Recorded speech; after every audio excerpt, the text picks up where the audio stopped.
జై శ్రీకృష్ణ అండి. శ్రీమద్ భగవద్గీత 15వ అధ్యాయము పురుషోత్తమ యోగము. వసుదేవసుతం దేవం కంసచాణూరమర్దనం దేవకీ పరమానందం కృష్ణం వందే జగద్గురుం. శ్రీకృష్ణం వందే జగద్గురుం. ఓం శ్రీ పరమాత్మనే నమః. శ్రీమద్భగవద్గీత అథ పంచదశోऽధ్యాయః. శ్రీభగవానువాచ ఊర్ధ్వమూలమధః శాఖం అశ్వత్థం ప్రాహురవ్యయం ఛందాంసి యస్య పర్ణాని యస్తం వేద స వేదవేత్. అధశ్చోర్ధ్వం ప్రసృతాస్తస్య శాఖా గుణప్రవృద్ధా విషయప్రవాలాః అధశ్చ మూలాన్యనుసంతతాని కర్మానుబంధీని మనుష్యలోకే. న రూపమస్యేహ తతోపలభ్యతే నాంతో న చాదిర్న చ సంప్రతిష్ఠా. అశ్వత్థమేనం సువిరూఢమూలం అసంగశస్త్రేణ దృఢేన చిత్వా. తతః పదం తత్పరిమార్గితవ్యై యస్మిన్ గతా న నివర్తంతి భూయః తమేవ చాద్యం పురుషం ప్రపద్యే యతః ప్రవృత్తిః ప్రసృతా పురాణీ. నిర్మాణమోహ జితసంగజోషా అధ్యాత్మనిత్యా వినివృత్తకామాః ద్వంద్వైర్విముక్తాః సుఖదుఃఖసంగైర్ గచ్చన్త్యమూఢాః పదమవ్యయం తత్.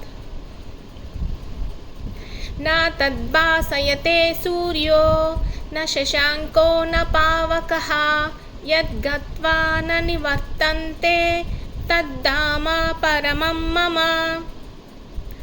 మమైవాంశో జీవలోకే జీవభూతః సనాతనః మనశ్షష్టానీంద్రియాణి ప్రకృతిస్థాని కర్షతి. శరీరై యదవాప్నోతి యశ్చాప్యుత్క్రామतीశ్వరः గృహీత్వైతాని సంయాతి వాయుర్గంధాని వాశయాత్. శ్రోతం చక్షుస్పర్శనం చ రసనం ఘ్రాణమేవ చ అధిష్ఠాయ మనశ్చాయం విషయానుపసేవతే. ఉత్క్రామంతం స్థితం వాపి భుంజానం వా గుణాన్వితం విమూఢా నానుపశ్యంతి పశ్యంతి జ్ఞానచక్షుషః. యతంతో యోగినశ్చైనం పశ్యంత్యాత్మన్యవస్థితం యతంతోప్యకృతాత్మానో నైనం పశ్యంత చేతసః. యదాదిత్యగతం తేజో జగద్భాసయతేఖిలం యశ్చంద్రమసి యశ్చాగ్నౌ తత్తేజో విద్ధి మామకం. గామావిశ్య చ భూతాని ధారయామ్యహమోజసా పుష్ణామి చౌషధీః సర్వాస్ సోమో భూత్వా రసాత్మకః. అహం వైశ్వానరో భూత్వా ప్రాణినాం దేహమాశ్రితః ప్రాణాపానసమాయుక్తః పచామ్యన్నం చతుర్విధం. సర్వస్య చాహం హృది సన్నివిష్టో మతస్మృతిజ్ఞానమపోహనం చ వేదైశ్చ సర్వైరహమేవ వేద్యో वेदान्तकृद्वेदविदेव चाहम् द्वाविमौ पुरुषौ लोके क्षरश्चक्षर एव च क्षरः सर्वाणि भूतानि कूटस्थोऽक्षर उच्यते उत्तमः पुरुषस्तन्यः परमात्मेत्युदाहृतः यो लोकत्रयमाविश्य बिभर्तव्यय ईश्वरः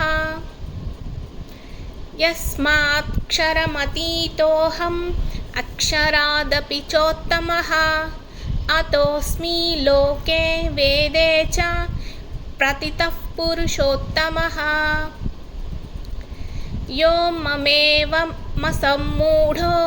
जानाति पुरुषोत्तमं स सर्वविद्भजति मां सर्वभावेन भारत